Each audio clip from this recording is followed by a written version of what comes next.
Hi guys. अब हम आज पढ़ेंगे उत्तर भारत का विशाल मैदान। अब तक हम लोगों ने उत्तर भारत का उत्तर पर्वतीय क्षेत्रों के में पढ़ा था। अब हम उत्तर भारत का विशाल मैदान के बारे में पढ़ेंगे। चलिए देखते हैं।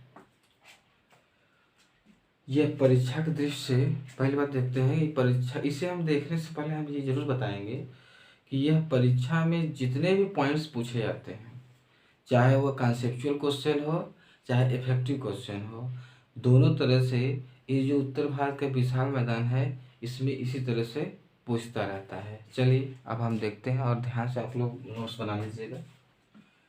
यह अधिकांश भाग पर जलूद की मोटाई 200 मीटर तक पाई जाती है। इंपॉर्टेंट लाइन है, जितनी भी लाइनें लिखी गई है सब इंपॉर्टेंट है। यह अधिकांश भाग पर जलोढ़ की मोटाई 200 मीटर तक पाई जाती है और ये उत्तर भारत का विशाल मैदान गंगा, ब्रह्मपुत्र और सिंधु जैसे विशाल मैदानों नदियों के द्वारा इनका निर्माण होता है। इसे हम गंगा सिंधु का मैदान भी कहते हैं, सिंधु गंगा ब्रह्मपुत्र का मैदान भी कहा जाता है। उसमें भावर प्रदेश है।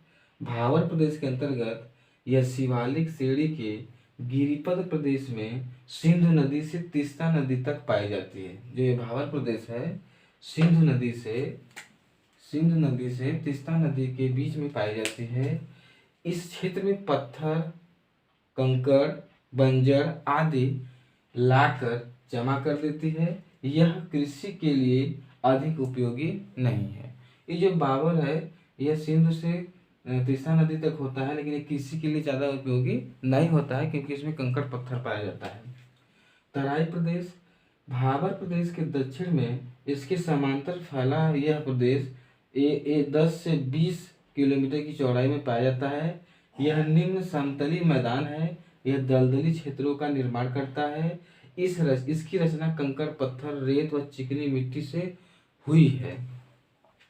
अब काप मिट्टी, यह विशाल मैदान काप जलोढ़ मिट्टी की ही देन होती है। मतलब काप मिट्टी को ही हम जलोढ़ मिट्टी के नाम से जानते हैं और इसे गंगा की काप भी कहा जाता है।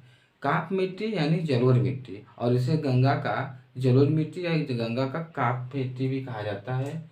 यह दो भागों में विभाजित किया गया है, एक बांगर प्रदेश और एक खादर प्रदेश।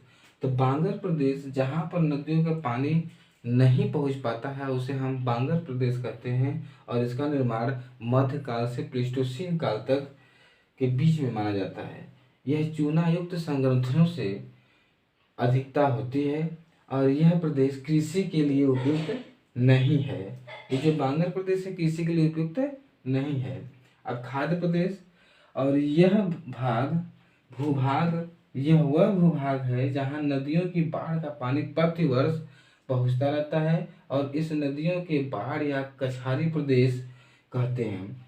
और प्रतिवर्ष बाढ़ के जल से यहाँ की मिट्टी नवीन जलोढ़ होती रहती है और यह अपर प्लीस्टोसीन युग से लेकर आधुनिक काल के हैं और बालू कंकड़ से युक्त हैं तथा भूमिगत जल का उत्तम संग्रहालय है और इसकी उपजाऊ शक्ति के प्रतिवर्ष वृद्धि होती है। तो बांगर मिट्टी और खादर मिट्टी, उत्तर भारत का विशाल मैदान में जो काप मिट्टी होती है उसके अंतर्गत बांगर मिट्टी और खादर मिट्टी आता है। यह बहुत ही इम्पोर्टेंट है और हर एग्जाम में पूछता रहता है, इसलिए हम इसको बारीकी तरह से समझ लीजिए कि जहाँ पर जल पहुँचता है वह खादर मिट्टी कहलाता है और यह प्लीस्टोसीन युग से आधुनिक युग तक होता है और इसमें बालू कंकड़ पाए जाते हैं और यह भूमिगत उच्चम संग्रह का उपजाऊ मिट्टी होती है और इसमें कृषि की जाती है। अब रेह वहाँ होता है जहाँ पर अत्यधिक बाढ़ का पानी आता नहीं पहुँच पाता है और उसका जो परत होती है कि नमकीन की तरह होता है, उसे हम रेह कहते हैं।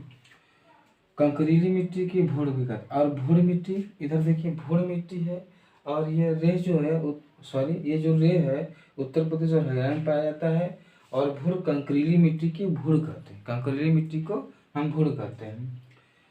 शंकु तथा अंत शंकु यह सबसे पहले ये जो शंकु है, जलोढ़ शंकु, जलोढ़ पंख जो भी होता है, यह नदी के निक्षेपण के द्वारा निर्माण होता है। और हिमालय के घाघरा नदी को छोड़कर सभी प्रकार की नदियों द्वारा जलोढ़ शंकु का निर्माण होता है। और यह उत्तर बिहार के गंडक और कोसी और झारखंड के महानदी और तीस्ता के बीच में जलोढ़ शंकु अधिक पाया जाता है, बड़े पैमाने पर पाया जाता है। आई होप कि आप लोगों को समझ में आ गया होगा। अब हम इसी टॉपिक को लेकर चलेंगे। कल हम पढ़ेंगे उत्तर भारत के विशाल मैदान का प्रादेशिक विभाजन क्या है, और इसमें एक और आता है डेल्टा, जो कि हम डेल्टा के बारे में कल पढ़ेंगे।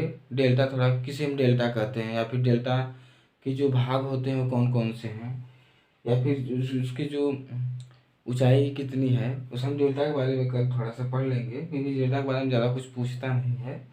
अब हम कल तब चलेंगे भारत का जो विशाल विभाजन है, भारत का जो उत्तर भारत का जो विशाल मैदान है उसका प्रादेशिक विभाजन के बारे में पढ़ेंगे कि उसका कौन सा भाग किस एरिया में है। जैसे पूर्वी तट, पश्चिमी तट के बारे में हम पढ़ेंगे कल। आई होप कि आप लोगों को समझ में आ गया होगा। कल हम चलेंगे अगली टॉपिक पर। धन्यवाद।